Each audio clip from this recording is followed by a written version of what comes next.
Features. Cockroaches have several distinguishable features. Flattened body.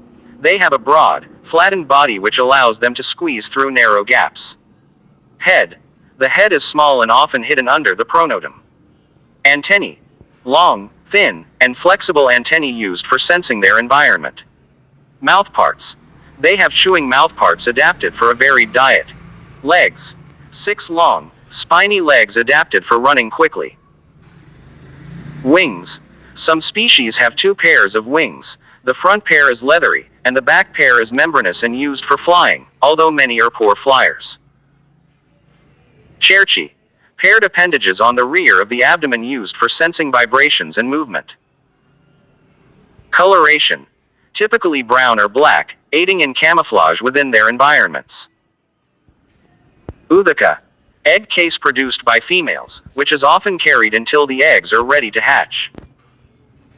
Respiratory system. Spiracles along the sides of their body for breathing. Adaptability. High tolerance for a variety of environments and resilient to many forms of extermination.